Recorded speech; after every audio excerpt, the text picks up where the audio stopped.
안녕하세요. 역지사지가 무엇인지 제대로 알려줬던 40대 남자입니다.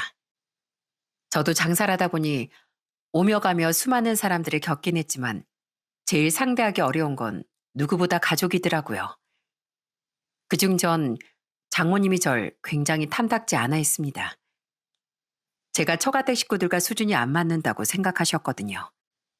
그런데 지금은 완전히 상황이 반전됐습니다. 이렇게 바뀌기까진 기가 막힌 사건이 있었는데요. 그 이야기를 여러분들께 한번 들려드리려고 합니다. 저희 집은 어릴 적부터 정말 가난했어요. 말 그대로 찢어지게 가난하다는 게 어떤 말이냐고 누군가 물어볼 때면 저희 집을 보면 안다고 할 정도였답니다. 대학은 문턱도 밟아보지 못했고 고등학교만 겨우 졸업해 저는 바로 생계에 뛰어들 수밖에 없었어요. 제가 처음 일했던 곳은 바로 농수산 도매시장이었습니다. 그곳에서 정말 밤낮 없이 일을 했었죠. 전국 마트나 시장 이런 곳에 나가는 농수산물들이 전부 모여 경매를 받기도 하고 팔리기도 했는데 남들보다 일찍 일하는 곳이다 보니 저 역시 1년 360일 새벽마다 일어나 나가야 했습니다. 사실 그곳에서 배운 노하우들이 지금의 절 만들게 되었다고 볼 수가 있죠. 맛있는 과일을 어떻게 구분하는지, 저렴하게 도매로 때울 수 있는 방법은 무엇인지 등등 과일 도매라는 노하우들을 그곳에서 정말 제대로 배웠답니다. 그리고 몇 년을 일하다 보니 청가 도매상, 소매상, 거기다 산지 판매자분들까지 인맥이 제대로 쌓일 수 있었죠. 그 덕에 전 20대 후반의 나이에 일찍 과일 도매업에 뛰어들 수 있었답니다. 그렇게 도매상을 운영하면서 나중엔 온라인으로 택배 판매도 하게 됐고 점점 사업이 안정을 찾기 시작했어요. 사실 젊었던 시절엔 그저 앞만 보고 달려왔습니다. 지긋지긋한 가난에서 벗어나 가족들을 편안하게 살게 해주고 싶었거든요. 그러다 보니 제 나이는 어느새 30대를 넘어서고 있더라고요. 제가 딱 30대 중반이 됐을 땐 주변에서 늘 이런 말들이 나왔습니다. 김 사장, 김 사장은 슬슬 결혼 생각 안 해? 아니 어째 맨날 일만 하고 만나는 처자는 하나도 없어 보여. 결혼 생각이 없는 거야? 그러게요. 결혼하고 싶죠. 근데 일이 바쁘니까 사람을 만날 시간이 없네요. 어디 좋은 사람 있으면 소개 좀 해주세요. 아유, 김 사장이라면 주변에서 다들 좋아하지. 성실하지, 싹싹하지. 뭐가 부족해? 절 아는 주변 사람들은 절 다들 좋은 신랑감이라고 얘기를 했지만 사실상 전 결혼 시작에선 값어치가 있는 사람은 아니었습니다. 집안도 넉넉하지 못할 뿐만 아니라 고졸에 하루 종일 과일과 씨름하는 사람을 누가 반기겠어요? 애시당초 결혼은 일찍 포기라고 전 제 인생을 즐기는 데 집중했습니다. 그렇다고 술이나 유흥을 즐겼던 건 아니었고 제가 빠진 건 바로 연극이었어요.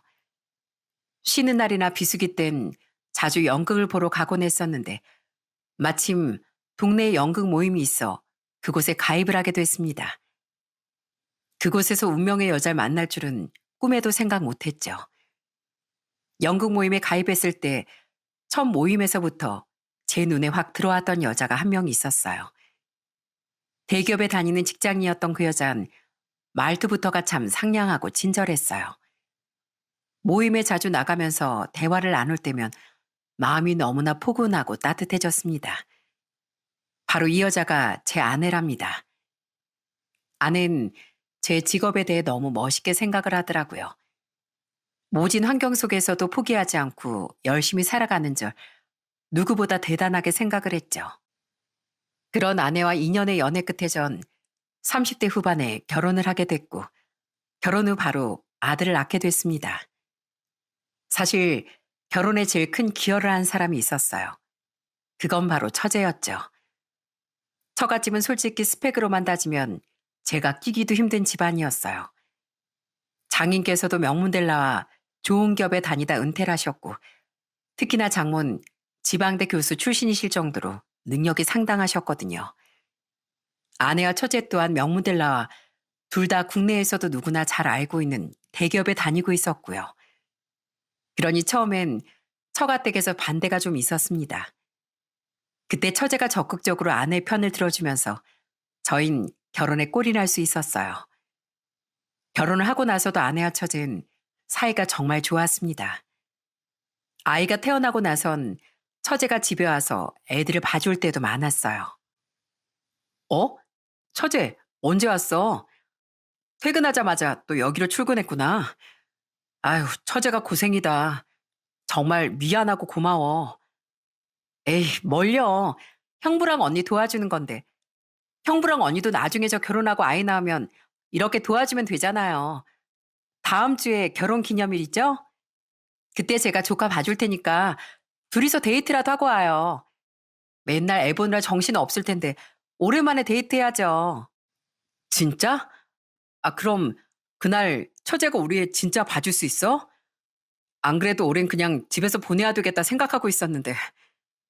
그래도 명색이 결혼 기념일인데 밖에서 맛있는 거 먹어야죠. 제가 봐줄게요. 그러니까 언니랑 좋은 곳에서 분위기 좋게 밥 먹고 와요. 장모님은 반대하는 결혼을 했다며 저희가 결혼하고 난 후엔 아내에게 한 번도 도움을 주시지 않았습니다. 아내가 출산했을 때도 슬쩍 보고 가셨고 이후에도 산후조리나 아이 돌보는 것도 한번 도와주시질 않았죠. 대신 처제가 집으로 와 이렇게 도와준 덕분에 저흰 정말 편하게 아이를 키울 수 있었답니다. 장모님은 결혼 후에도 절 굉장히 탐탁지 않아 했어요. 초반엔 저도 장모님의 심정을 이해하지 못한 건 아니었습니다. 정말 곱게 키워 좋은 대학까지 보내놨더니 고졸 출신의 별 볼 일 없는 사이를 데리고 왔으니 부모로서 당연히 속상할 수도 있었겠죠. 그런데 점점 시간이 지날수록 절 향한 장모의 못마땅함이 커지는 것 같더라고요. 어느 날은 저희 아들과 다 같이 처가댁에 가서 밥을 먹는데 그때가 아들이 한 15개월 정도 됐을 때였어요. 그때 갑자기 밥을 먹다 장모님께서 빤히 저희 아들 보시더니 한숨을 크게 쉬며 얘기를 하는 겁니다. 아유, 얘 나 아빠 안 닮고 엄마 닮아야 말도 잘할 텐데 내가 아주 걱정 이만저만이 아니다. 우리 딸 닮았으면 걸음마도 진작에 뗐을걸. 걷는 것도 돌 지나서 걸어 말도 늦어.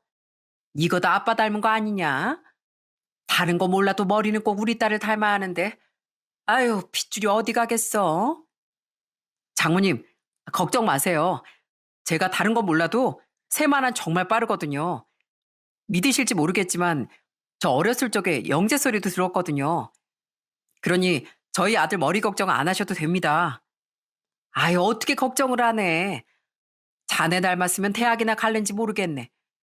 요즘은 대학 안 나오면 뒤떨어지는데. 아유 적어도 우리 큰아들처럼 똑똑한 살 맞을 줄 알았더니 내가 고졸 사이 맞을 줄 누가 알았겠어? 그때 장모의 말이 얼마나 가슴 깊이 콕콕 박혔는지 모릅니다. 그전엔 고졸 출신이라고 볼 때마다 한숨 쉬고 은근 무시하셨는데 어떻게 아이까지 태어났는데도 저렇게 무시를 하시니 좀 섭섭하더라고요. 그런데 저보다 더 화를 냈던 사람이 있었어요. 바로 처제였답니다. 아, 엄마. 엄마 좀 그러지 좀 마. 그런 오빠 뭐 잘났어? 오빤 3살까지 말도 제대로 못했다며. 그래서 할머니가 엄청 걱정돼서 병원도 여기저기 다니고 그랬다고 했잖아. 왜 형부한테 그래? 그 잘난 오빤 뭐 우리 집에 자주 오기래 뭐래? 맨날 전화 안 한다고 전전긍긍하면서 머리만 똑똑하면 뭐하냐고. 집에 한번 내비치지도 않는데. 아니 그거야 네 오빠가 좀 바쁘니까.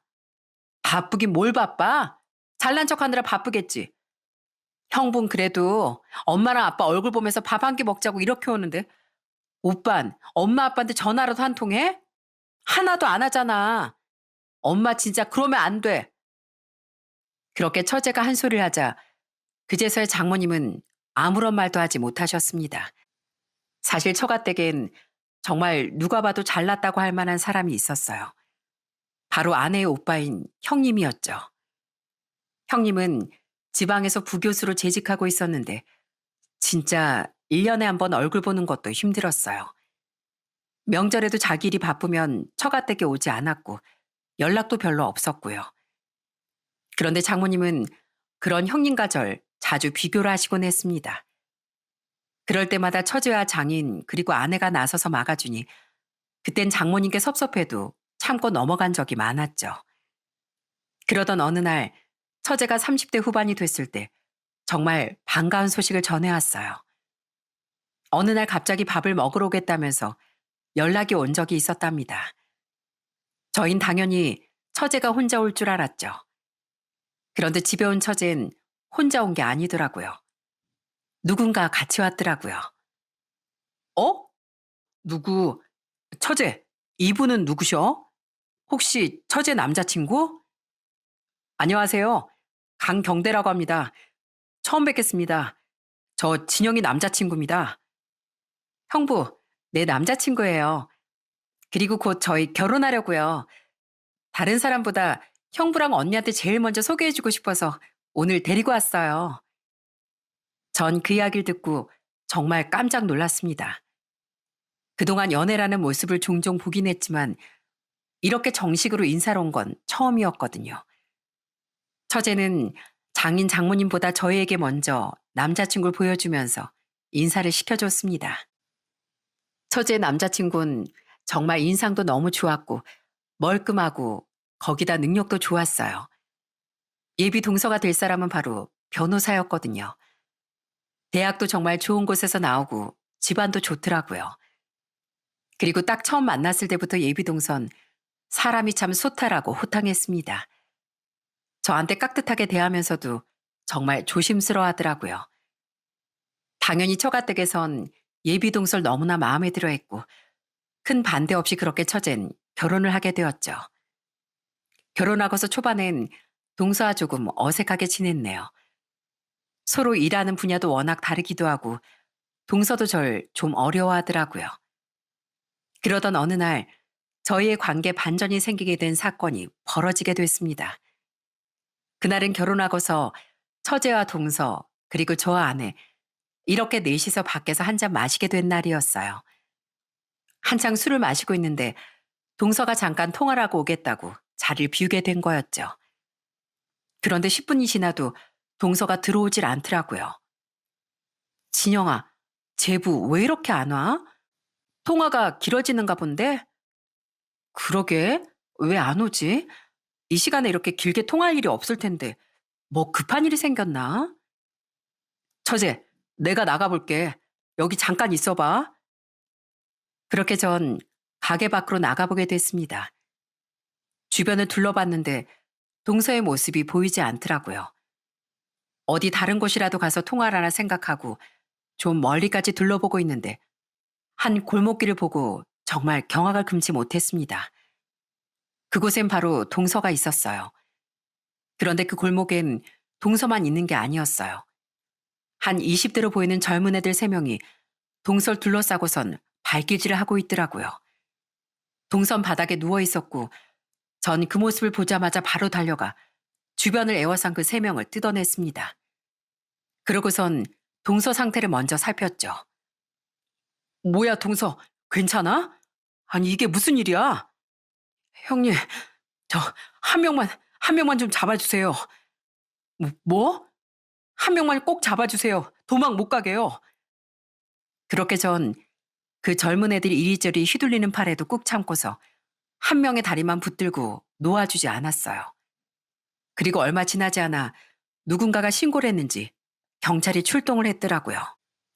제가 발을 놓아주지 않았던 한 명을 제외하곤 다 도망쳤지만 결국엔 3명을 모두 잡아들일 수 있었답니다. 아마 동서도 이 상황을 예상해서 저더러 한 명만 꼭 잡고 있으라고 말을 했던 것 같아요.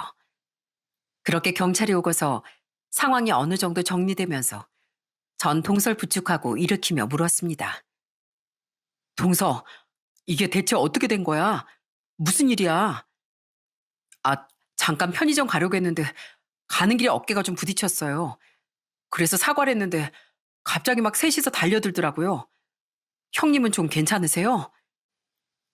사실 저희 동서의 덩치가 솔직히 작은 편은 아니었음에도 젊은 청년 3명에서 달려드니 이길 수가 없었던 거였죠. 거기다 동선 자신이 뭐 잘못 대응이라도 하면 사건이 복잡해질까 싶어 그대로 다 참고 있었던 모양이더군요. 그렇게 경찰서로 향하고 조사를 받고 저흰 고소를 하게 됐습니다.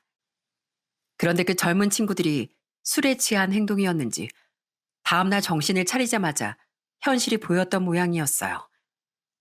그제서야 저희한테 무릎을 꿇고 사과를 하는데 정말 난리도 아니었답니다. 선생님, 정말 저희가 죄송합니다. 네? 저 이렇게 기록이 남으면 취업도 못해요. 저희 아직 취업도 못했어요. 좀 살려주세요. 네, 맞아요. 정말 살려주십시오. 제발 합의 좀 해주세요. 네? 저희 한 번만 살려주세요. 그렇게 사과를 했지만 저희는 합의를 해주지 않았어요. 젊은 패기로 한 행동이라고 해도 이건 앞으로도 절대 해서는 안 되는 일이었기 때문에 제대로 현실을 보여주고 싶었거든요. 그때 동서랑 그렇게 흠씬 두드려 맞고 나서 병원에 가서 치료를 받게 됐는데 대기 의자에 딱 앉고서 서로 얼굴을 보며 얼마나 웃었는지 모릅니다. 그날 동서가 저한테 묻더라고요. 형님, 어떻게 거기서 그냥 바로 달려오셨어요? 형님도 크게 다치실 수 있었는데. 당연하지. 동서 우리 가족인데 거기서 참을 사람이 누가 있겠어. 어떻게 가만히 있어. 가족이면 힘들 때 다 같이 그렇게 돕고 그래야지. 가족이요? 아, 진짜 감사합니다. 형님 아니었으면 그놈들 그대로 내빼고 도망치면 찾기 힘들었을 거예요. 형님이 한 명의 다리 붙잡아준 덕분에 잡을 수 있었어요. 에이, 뭘. 그나저나 정말 큰일 날 뻔했네. 걔네들 아주 작정하고 셋이서 덤벼들었더라고. 그런데 자네 꼴도 꼴인데 이거 상처는 어떻게 하나? 변호사가 이렇게 얼굴에 상처랑 멍이랑 이러고 있으면 안 되는 거 아니야? 형님도 장사하셔야 하는데 얼굴이 그래서 어째요? 우리 진짜 엉망진창이네요. 정말 10대도 아니고 나이 40 넘어 얼굴이 엉망진창된 꼴을 보니 진짜 너무 웃겼습니다. 그렇게 그 사건을 겪은 이후 저와 동선 급속도로 친해졌어요. 서로 자주 연락도 하고 처제와 다 같이 밥도 먹으며 저흰 가깝게 지냈답니다. 그런 모습을 탐탁지 않게 생각했던 사람은 바로 장모님이었어요. 어느 날 도매 거래를 하는데 계약서 작성을 하는 과정에서 법률적인 조언이 필요해 동서와 좀 길게 통화를 했던 날이 있었거든요. 그런데 마침 장모님께서 동서에게 전화를 걸었다 통화 연결이 계속 되지 않자 동서한테 물어봤나 보더라고요. 그때 동서가 저와 통화했다는 걸 듣고선 장모님이 저한테 전화가 오신 적이 있었네요. 그동안 저한테 한 번을 전화도 안 하셨던 분이라 웬일로 저에게 전화를 하셨지 생각을 했었어요. 그런데 제가 전화를 받으니 하는 말이 정말 기가 차더라고요. 자네, 아까 강서방이랑 통화했는가? 들어보니까 무슨 계약 어쩌고 저쩌고 하던데 자네 혹시 강서방 괜히 귀찮게 하는 거 아니야? 네? 아닙니다. 통화한 김에 이것저것 잠깐 물어보다 보니까 아유, 자네가 몰라서 그렇지. 원래 그런 건 다 돈 내고 물어봐야 하는 거야. 어디서 감히 바쁜 변호사한테 그렇게 시간을 빼서 배운 게 없으면 염치라도 있어야지 원. 장모님, 제가 뭐 길게 통화하려고 한 것도 아니고요. 잠깐 간단하게 물어본 걸 동서가 자세하게 알려주다 보니까 길어진 것뿐입니다. 그렇게 말씀하시니 좀 섭섭하네요. 아유, 섭섭하기 무슨. 바쁜 사람 귀찮게 하지 말고 자네 일은 자네가 알아서 해. 왜 자꾸 강서방 귀찮게 하냐 말이야. 강서방이 착해가지고 자네한테 잘해주는 거. 그거 가지고 자꾸 강서방 귀찮게 하지 말어. 그러더니 장모님이 전화를 끊어버리는데 진짜 너무 황당하더군요. 아니, 가족으로서 좀 통화도 할 수 있는 거 아닙니까? 난데없이 전화와선 저를 염치 없는 사람으로 만드는데 저도 너무 화가 나고 섭섭하더라고요. 그것뿐만이 아니었어요. 처가댁에 자주 간 건 아니었지만 무슨 행사나 명절이 되면 다 같이 모이게 되는데 그땐 장모는 더 노골적으로 사람을 차별하곤 했습니다. 동서가 결혼하고서 한 달 후가 어버이날이라 다 같이 모인 날이었거든요. 그런데 처가댁에 딱 들어갔더니 장모님이 한 명 한 명 자리를 지정해 주는 겁니다. 자, 김서방은 저기 앉아서 손주하고 같이 밥 먹어. 내가 다 자리 마련해 놨어. 그렇게 장모님은 저뿐 아니라 아내고 처제고 동서랑 장인어른까지 다 앉히고 나서 만족스럽다는 표정으로 밥을 먹자고 하시더라고요. 그런데 상을 보고서 정말 기가 막혀 말이 나오지 않는 거 있죠? 글쎄 제 쪽으론 김치와 나물 있는 반찬만 있고 죄다 동서 쪽으로 반찬들이 가 있는 게 아니겠어요? 전 아무렇지 않게 반찬을 제 쪽으로 끌어왔는데 장모님이 그걸 또 말리는 겁니다. 저는 너무 황당해서 장모에게 물었어요. 장모님, 저 손이 좀 안 닿아서요. 제 쪽으로 좀 당길게요. 저쪽으로만 반찬이 몰려 있어서요. 아니, 자넨 자네 아들 밥 먹이고 그래야지. 그리고 자네 요즘 살도 좀 찐 것 같은데 그럴 때일수록 나물을 더 먹어야 하네. 네? 제가 살이 쪘다고요? 요새 빠졌는데? 아이, 장모님, 저도 맛있는 장모님표 갈비찜 먹고 싶어요. 저도 좀 먹겠습니다. 전 장모님의 속내가 보여 아무렇지 않게 갈비찜이 든 그릇을 제 쪽으로 당겼습니다. 그런데 그랬더니 장모님이 어떻게 했는지 아시나요? 다급하게 제 손등을 탁 치시는 겁니다. 너무 황당해서 제가 놀라서 장모님을 쳐다보니 아무렇지 않게 얘기를 하시더군요. 아유, 자네 무슨, 이렇게 음식 욕심이 많어. 반찬이 손에 안 닿긴 무슨 다 닿는구만. 장모님, 누가 봐도 지금 손에 안 닿는 곳에 있는데 지금 무슨 소리 하시는 거예요? 저 정말 섭섭합니다. 아, 그래, 엄마. 아니, 아까부터 왜 그래? 먹는 거 가지고 사람 치사하게 일부러 이러는 거야? 아니, 뭘 일부러 그런다는 거야. 난 손주 손 닿으면 반찬 엎을까봐 그러는 거지 뭐. 자, 이렇게 놓으면 됐지? 아유, 정말 김서방 때문에 밥상머리 앞에서 이게 뭐니? 결국 아내 한 소리에 장모님은 반찬을 골고루 재배치했지만 끝까지 툴툴대면서 얘기를 하시더라고요. 참 사람을 그렇게 차별하니 저 역시도 너무 황당하다는 생각이 들었습니다. 한 번은 처가댁 식구들과 밥을 먹으러 갔는데 장모님 아는 분이셨는지 저희 테이블로 누가 인사를 왔더라고요. 그래서 인사를 하는데 장모님이 소개하는 게 좀 이상했습니다. 여기 우리 둘째 사위 변호사라서 좀 바쁜데 우리랑 밥 한 끼 하려고 시간 낸 거야. 그때 결혼식장에서 잠깐 봤지? 우리 둘째 사위가 얼마나 우리한테 잘하는지 몰라. 아유, 둘째 딸 변호사 사위 얻었다고 그렇게 자랑하더니만 하긴 문영엄만 교수까지 했으니 사위는 더 잘나야지 뭐. 그나저나 변호사면 많이 바쁠 텐데 어쩜 이렇게 잘해? 내가 다 부럽네. 근데 저긴 첫째 사위 아니야? 아유, 오랜만에 보네. 근데 그때 뭐 한다 그랬지? 어? 직장이지 뭐. 아유, 그렇구나. 아무튼간 맛있게 식사들 해요. 장모님은 제 직업을 그렇게 주변의 직장인으로 소개를 했습니다. 저도 순간 이게 뭔가 싶었는데 아내는 딱 촉이 왔는지 까칠하게 장모님께 물어보더라고요. 엄마, 왜 자꾸 우리 남편을 직장인이라고 소개해? 그럼 과일 장수한다고 소개하리? 주변에서 내가 얼마나 잘난 사위 보는지 다들 궁금해하는데 과일 장수로 가면 이 엄마 체면이 살겠어? 아우, 엄마, 제발 왜 그러는 거야? 아유, 내가 뭐 김서방한테 직장에 취직하라고 그랬어? 뭘 했어? 김서방, 자네 기분 나쁜가? 그래도 난 자네 올려쳐준 거야. 자네도 주변에서 과일 장수라고 하는 것보단 직장 다닌다고 하는 게 더 면이 서지 않겠어? 그렇게 장모님이 얘기를 하는데 정말 너무 어이가 없어 말문이 턱 막히더라고요. 집에 돌아가는 길에 아는 예전 얘기 꺼내면서 너무 속상해했습니다. 알고 봤더니 장모님은 전부터 명예를 좀 중시하는 사람이었더라고요.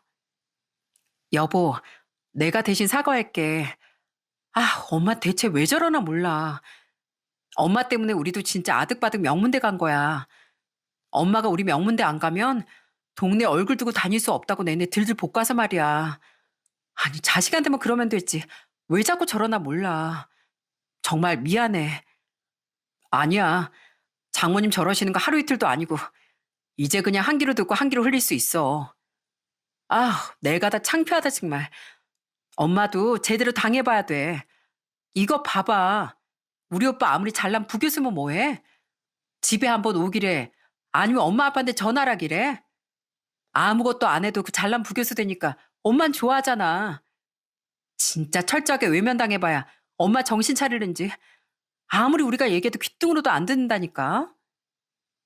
예전부터 장모님은 자기 체면을 위해서라면 가족들까지 어떻게든 들들 볶아 자신이 원하는 바를 이루도록 했었다고 했습니다. 그리고 자신보다 잘나지 않은 사람들은 철저히 무시했다고 하더라고요. 남들이 우러러보고 잘났다고 칭찬해주니 특권 의식이 점점 더 심해지면서 결국 이렇게 저까지 무시를 하기 시작한 거였죠. 다행히 처제와 아는 그런 장모님 태도에 진절머리가 나서 대놓고 싸우기 시작했지만 장모님의 그런 사람을 무시하는 행동은 멈추지 않았답니다. 그러던 중 정말 큰 사건이 벌어지게 된 건 바로 장모님 칠순잔치에서였어요. 그날 온 가족이 가족 사진을 찍기로 했었거든요. 몇 년 동안 아내와 처제가 장모님 칠순잔치를 하기 위해 조금씩 돈을 모아왔었는데 그걸로 전문 사진사도 불렀었더라고요. 그런데 딱 칠순잔치 시작하기 전 가족들끼리 모여서 사진을 찍으려고 준비했던 그 순간 갑자기 장모님이 아무렇지 않은 척 얘기를 했습니다. 자넨 여기 앉아있게나. 우리 서씨 집안끼리 사진 찍게. 아, 네, 뭐 그러시죠. 전 처음엔 그냥 장인, 장모, 처제, 아내, 그리고 형님 이렇게 원가족끼리 사진을 찍으려고 하는 줄 알았습니다. 그런데 갑자기 장모님께서 사진 한 방을 찍으려고 하더니 동설 부르기 시작하는 거예요. 강서방, 뭐해? 강서방도 와서 같이 찍어야지. 네? 저요? 아니, 방금 가족끼리 사진 찍는다고 하셨잖아요. 아유, 그래. 그러니 자네도 와서 찍어야지. 와서 얼른 사진 찍자고. 아니, 아까 형님한테 빠지라고 하셨잖아요. 아유, 김서방은 놔두고 강서방이나 얼른 오라고. 그 모습에 전 너무 황당해 장모님께 물었습니다. 그런데 장모님은 제 쪽은 쳐다도 보지 않고 대답하시더군요. 장모님, 지금 이게 뭐 하는 겁니까? 저더러 사진 찍지 말라고 하시고선 왜 동서만 부르시냐고요? 내가 다 생각해서 그런 거니까 그렇게 알게나. 네? 무슨 생각이요? 장모님, 설마 제가 장모님 마음에 들지 않는다고 이러시는 겁니까? 아이, 없지 않아 그런 게 있지. 그래도 칠순잔치인데 내가 주변에 자랑도 하고 그래야 할 거 아닌가? 남들은 교수인 내 가족들 얼마나 잘난지 확인할 텐데 내가 그러면 자네를 어떻게 끼워주겠는가? 뭐라고요? 장모님, 아무리 그래도 그건 아니죠. 저도 엄연히 가족인데요. 가족? 아유, 그래. 뭐 결혼했다고 다 가족이 될 수도 있겠지. 그래도 낄 땐 좀 끼고 빠질 땐 빠져야 될 거 아닌가? 전 장모님의 말에 너무나 어이가 없었습니다. 말 그대로 내 스펙이 잘나지 않았으니 가족 사진에선 빠져줬으면 좋겠다 이거였거든요. 제가 그렇게 황당해서 서 있자 장모님은 아무렇지 않게 얘기를 하더라고요. 자네도 좀 그쯤 되면 눈치껏 피해야 하는 거 아니야? 지금까지 내가 자네한테 어떻게 했는 줄 알면서 어떻게 여기까지 쫓아왔대? 자네가 아무리 기분 나빠도 어쩔 수 없네. 나도 명색이 교수까지 했던 사람인데 사이도 좀 잘난 사이 두고 싶지 않았겠어? 헌데 과일 장수가 뭐야, 과일 장수가. 아유, 내가 주변에 내 사이라고 소개도 못하고 있는데 이참에 주변에 보여줄 사진 하나 있어야지 않겠어? 그러니 자네도 이해 좀 하게. 뭐라고요? 장모님, 정말 해도 해도 너무하십니다. 어떻게 그런 얘기를 면전에 대놓고 하세요? 지금까지 저 차별하고 미워하신 건 이해하지만 이건 아니죠. 아니긴 뭐가 아니야. 아이, 그러게. 누가 고졸에 뻔뻔하게 우리 집에 장가 오랬어? 내가 그래서 처음부터 반대하지 않았는가? 내 의견은 지금까지 늘 꾸준했는데 그거 무시했던 건 자네 아니야? 피차 서로 마음이 좋은 것도 아니고 자네가 지금 섭섭할 게 뭐가 있냐고? 내 인생의 오점은 자네 하나일세. 자네 사이로 받아준 걸로 만족하고 더 바라지 말어. 장모님, 아유, 됐어. 좋은 날 자네가 또 망치려고? 봐봐.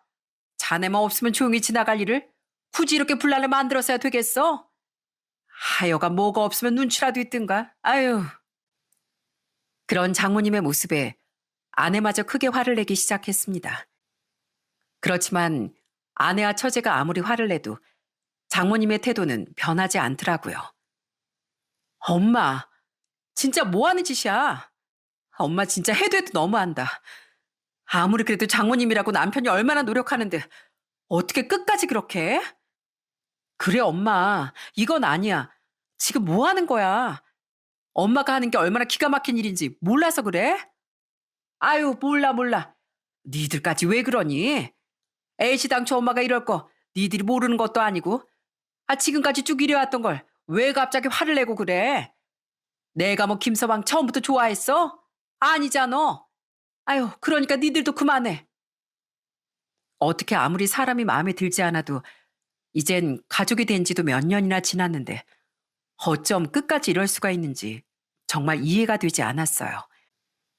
그런데 그때 그 모습을 보고서 자리를 박차고 일어난 사람이 있었어요. 그건 바로 동서였습니다. 동선 장모님을 향해 냉정하게 얘기를 하기 시작했어요. 장모님, 장모님 원래 이런 분이셨어요? 어떻게 사람을 이렇게 차별하고 무시하고 조롱할 수가 있습니까? 이런 분인 줄 알았으면 저도 장모님 이렇게 모시지 않았습니다. 뭐? 아니, 강서봐. 자네 왜 그런가? 그간 장모님이 형님 반대하셨는데 결혼을 강행해서 그 미움이 남아있어 저러시는구나. 저도 그렇게 이해하려고 노력했어요. 그런데 그게 아니라 학벌 때문에 지금껏 차별하신 거였어요? 어떻게 그러실 수가 있습니까? 형님, 그렇게 무시할 사람 아닙니다. 자네가 뭘 몰라 그렇지. 아유, 김서방 우리랑 수준이 안 맞아. 뭘 어떻게 김서방이 자네 마음을 꿰어냈는지 모르겠지만 자네가 그렇게 두둔할 정도로 김서방이 잘난 게 아니라고. 그러자 동선 더욱 분노하며 장모님을 향해 소리쳤습니다. 수준이요? 지금 수준이라고 하셨습니까? 형님이 대체 뭐가 부족하신데요? 혼자 과일 도매업하면서 업체 거뜬히 운영하고 있고 지금 여기 그 누구보다 수입이 더 안정적이고 큽니다. 그것도 모르시면서 지금 수준을 얘기하세요? 뭐? 아니, 조그만 과일 가게 하는 사람이 무슨 변호사 교수보다 벌이가 많어. 자네가 뭘 몰라 그렇겠지. 뭘 모르신 건 장모님이시죠. 그리고 여기 칠순잔치 하는 곳 하나부터 열까지 누가 더 적극적으로 알아봤는지 아세요? 큰형님이 뭐 하나 준비한 줄 아시는 거예요? 저희 전화도 안 받으시고 이거 전부 사위들이 준비한 겁니다. 형님은 그래도 장모님께 잘하면 앞으로 자신의 사위로서 인정해주고 대접해줄 거라고 얘기하면서 묵묵히 준비하신 거라고요. 그런데 그런 형님 마음도 모르시고 어떻게 이렇게 대놓고 차별하실 수가 있으세요? 그러자 장모님은 무척 당황해하며 얘기를 하더라고요. 저한텐 그렇게 냉정하게 얘기하시던 장모님이 동서가 말하니 좀 수그러지시는데 그 모습도 진짜 어이가 없더라고요. 아유, 자네까지 왜 그러나. 알았어. 자네랑 이렇게 사진 찍고 김서방도 같이 찍으면 될 거 아닌가. 일단 자네가 와서 같이 찍음세. 싫습니다. 저 오늘 정말 실망했습니다. 사진 안 찍겠습니다. 아니, 갑자기 뭘 안 찍어. 내 칠순잔치인데 사진 안 찍는다니. 그게 무슨 소리야? 그러자 아내와 장인, 처제마저 사진을 안 찍겠다고 나서기 시작했어요. 모든 사람들이 사진을 안 찍는다고 하자 장모님은 너무나 당황해 하더라고요. 나도 안 찍어, 엄마. 좋은 마음으로 엄마 칠순잔치 하러 온 건데 도저히 안 되겠어. 맞아, 엄마. 나도 안 찍을 거야. 엄마 진짜 너무한다. 나도 안 찍어. 아휴, 정말 당신은 어떻게 자식한테 이렇게 상처를 줘. 내가 앞으로 그러지 말라고 그랬지? 아휴. 결국 그렇게 칠순잔치 사진을 하나도 찍지 못하고 끝이 나버렸네요. 아예 시작도 못하고 자리가 끝나고 말았죠. 그리고 복수는 그걸로 끝이 난 게 아니었답니다. 그 후로 처가댁 분위기는 완전히 바뀌기 시작했어요. 많은 분들이 그 뒤로 제가 처가댁에 안 갔을 거라고 생각하시겠지만 저흰 오히려 아무렇지 않은 척 처가댁에 갔습니다. 어느 날은 동서와 처제가 주도해 당일치기 여행을 간 적이 있었어요. 그런데 딱 장모님만 빼놓고 장인어른과 이렇게 자리를 마련했다더라고요.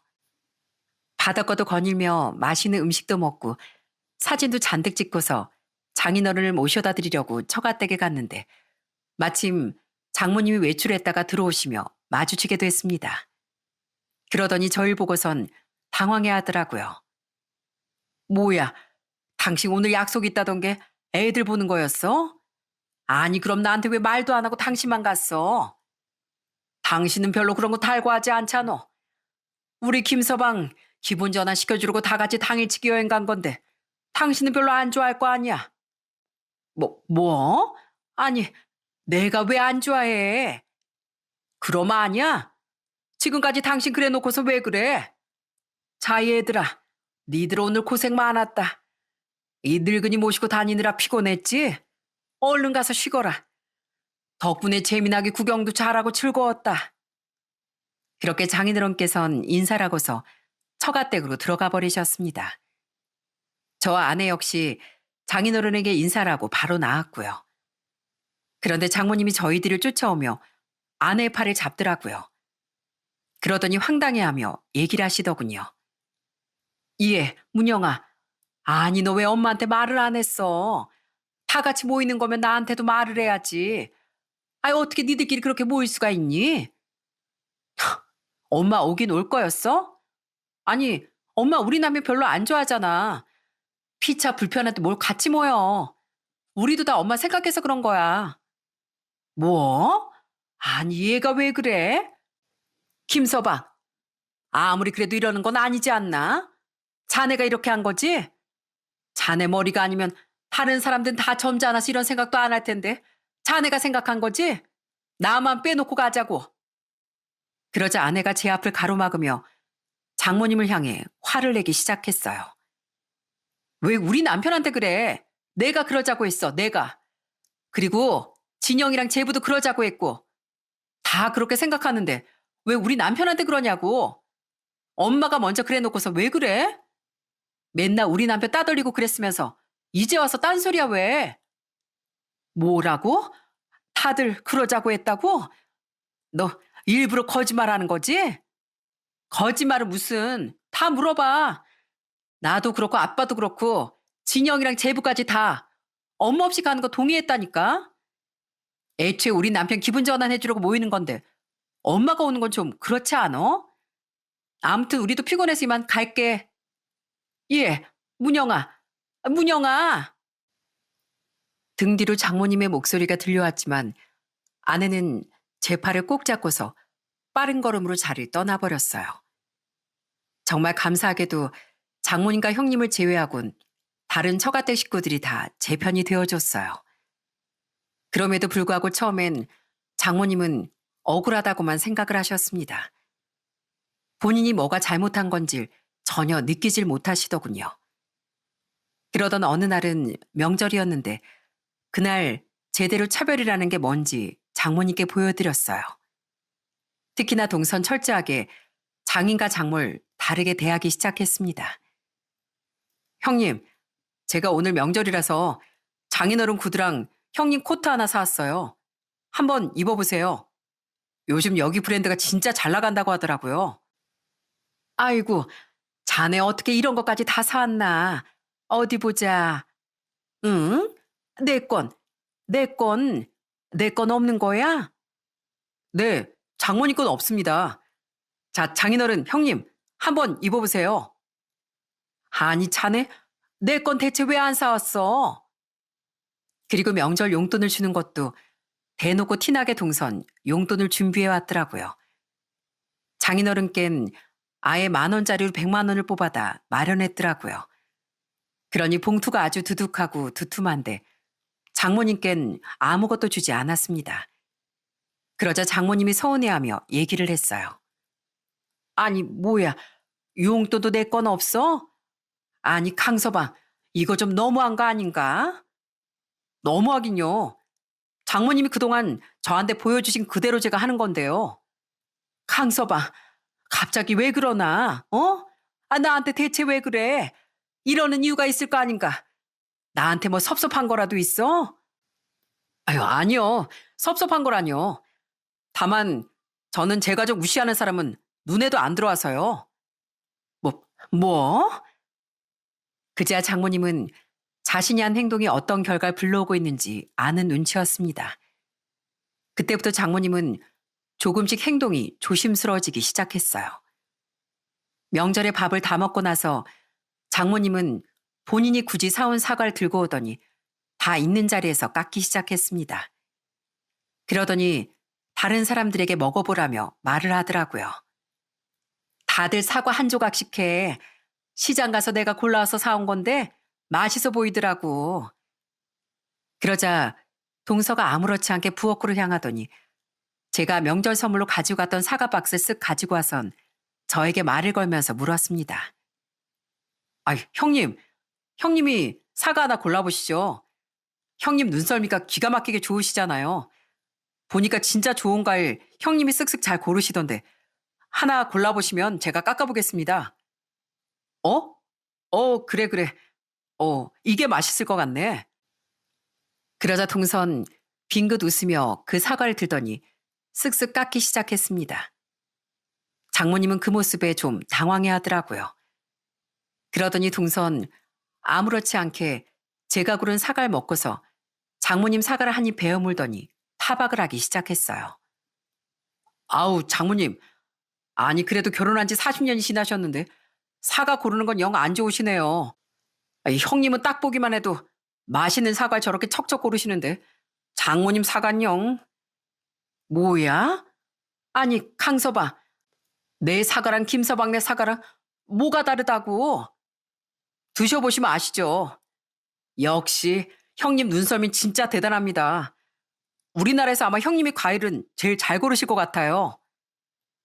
그러더니 동선 장모님이 깎은 사과 나의 손도 안 대고 제가 고른 사과만 우걱우걱 먹기 시작했습니다. 그러자 아내와 장인 처제도 똑같이 제가 고른 사과만 먹더라고요. 그랬더니 갑자기 장모가 서럽게 울기 시작했습니다. 아니 대체 왜들 그래? 나한테 도대체 왜 그러냐고.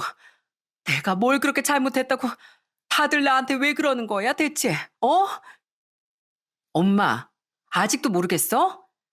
엄마가 몇 년 우리 남편의 한 짓을 고작 몇 달 일했다고 서러워? 진짜 엄마도 너무한다 너무해. 아니 뭐 그거 가지고 그래. 난 그냥 김서방이 얄미워서. 솔직히 그렇지 않어? 김서방은 고졸의 과일 장수인데 명문대 나오고 대기업에 잘 나가는 딸 껴서 결혼하는데 내 입장에선 얄밉지 않겠어? 주변에 사이자랑도 하나 못하고. 그런데 왜 나한테 그러는 거야 대체 왜? 끝까지 그렇게 자기 항변만 하는 장모님의 모습에 다들 고개를 내저으며 한숨만 쉬었습니다. 그리고 동선 더욱 냉정하게 장모님에게 얘기했어요. 장모님이 그렇게 얘기하시는 거 모욕죄, 명예훼손죄에 해당하실 수 있는 거 모르세요?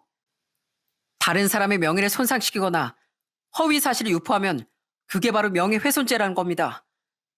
명예훼손죄는 2년 이하의 징역 또는 금고 500만 원 이하의 벌금에 처한다. 들어보셨어요? 아니 뭐 내가 한 게 무슨 명예훼손까지 돼. 그 정도는 아니지. 어머님한테만 명예가 있고 형님 명예는 없습니까? 어머님도 이렇게 똑같이 당해보시니까 아시겠죠? 이게 얼마나 서럽고 비참한 일인지 이젠 아시겠어요? 아휴, 자네까지 왜 그러는가. 내가 자네한테 그런 것도 아니고. 오죽하면 제가 장모님께 이러겠습니까? 형님은 누구보다 성실하고 제가 본받을 만한 사람이고 인간적으로 존중할 만한 분이신데 어떻게 그런 사람을 대놓고 무시하세요? 그래도 형님이 인격이 되시니까 이 정도로 그치는 거지.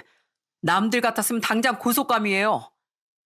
아니, 왜 나한테. 그러자 장인도 장모님께 한 소리를 하기 시작했습니다. 그러길래 사이들 차별하지 말고 무시하지 말라 그랬지? 어떻게 내가 그렇게 말했는데도 정신 못 차리고. 이것 봐.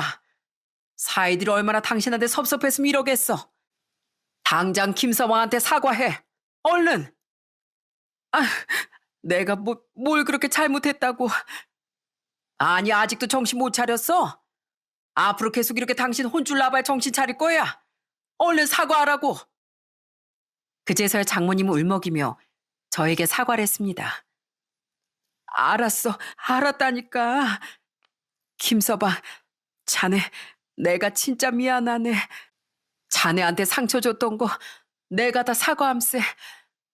내가 자네한테 그렇게 상처가 될 거라고는 생각을 차마 못했어. 정말 미안하네. 내 앞으로는 다시는 안 그러겠네. 정말 미안해. 그렇게 마침내 장모님은 저에게 울며 사과를 했습니다. 그 후론 어떻게 됐냐고요? 요즘은 장모님이 제 눈치를 얼마나 많이 보시는지 모릅니다. 처가댁에 가면 제일 먼저 제 앞에 갈비찜을 놔주시고 나세요. 김서방, 뭐 부족한 거 있으면 언제든지 얘기하게. 어? 밥이라도 좀 더 줄까? 부족한가? 아닙니다. 괜찮습니다. 자네 좋아하는 겉절이도 좀 했는데 먹어봐. 내가 자네 입맛에 맞게 해봤는데 괜찮은지 모르겠네. 얼른 먹어봐. 그렇게 장모님께선 저와의 사이를 풀어보려고 많이 노력하고 계십니다. 그렇지만 제 마음은 아직까진 열리지 못하고 있네요.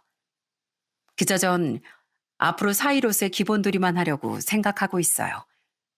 대신 장인어른께는 정말 잘하려고 노력하고 있고 동서와도 사이좋게 잘 지내고 있습니다. 결국 장모님은 딸들에게 외면받고 장인에게 구박받으며 눈치 보며 지내고 있죠.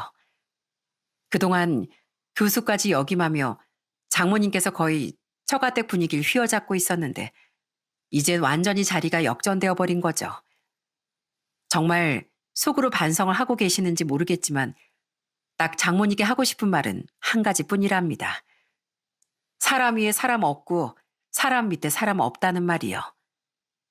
아마 이 사연을 들으신 분들 중에서도 이런 자신의 위치나 직업 때문에 서러운 일을 겪으신 분들도 계실 거라고 생각합니다. 가난하단 이유로 직업이 좋지 않단 이유로 무시당했던 분들이 계시다면 제가 정말 따뜻하게 안아드리고 싶네요. 차별이라는 게 사람을 얼마나 힘들고 외롭게 만드는 일인지 많은 분들이 아셨으면 좋겠습니다. 그리고 남을 차별하고 무시하는 사람은 결국엔 그게 다 자신에게 되돌아온다는 사실도 꼭 아셨으면 좋겠고요. 제가 과일을 판매하다 보니까 참 안타깝게 생각하는 게 하나 있습니다. 바로 모양이 좀 예쁘지 않은 과일들이 잘 팔리지 않는다는 거죠. 보통 상품이라고 하면 모양도 예쁘고 색도 균일한 과일들을 말하는데 비상품은 상처가 있거나 모양이 울퉁불퉁 아주 제각각인 경우들이 많습니다. 그런데 막상 그런 과일들을 먹어보면 상품으로 나가는 것만큼이나 맛있을 때가 대부분이랍니다. 예전엔 무조건 예쁜 과일들이 많이 나갔었지만 못난 과일들도 맛있다는 게 알려지다 보니 요즘은 비상품이더라도 맛만 좋으면 많이들 찾아주시는 분들이 많습니다. 결국 사람의 마음을 뺏는 건 내실이라고 생각해요. 내면이 탄탄하고 건강하면 언젠간 그 빛을 알게 되는 순간이 오는 것 같습니다. 그러니 혹여 내가 부족하고 못나다고 생각해 주춤거리고 계신 분들이 있으시다면 이 글을 들으시고 자신감을 좀 얻으셨으면 좋겠습니다. 날 알아주고 나의 가치를 알아주는 사람이 분명히 있거든요. 저 역시 이제 제 가치를 인정해주고 알아주는 사람들과 함께 앞으로 행복하게 잘 지내보려고 합니다. 여러분들 곁에도 그런 사람들이 가득하시길 바라며 이만 제 이야기는 마치도록 할게요. 지금까지 들어주셔서 정말 감사합니다.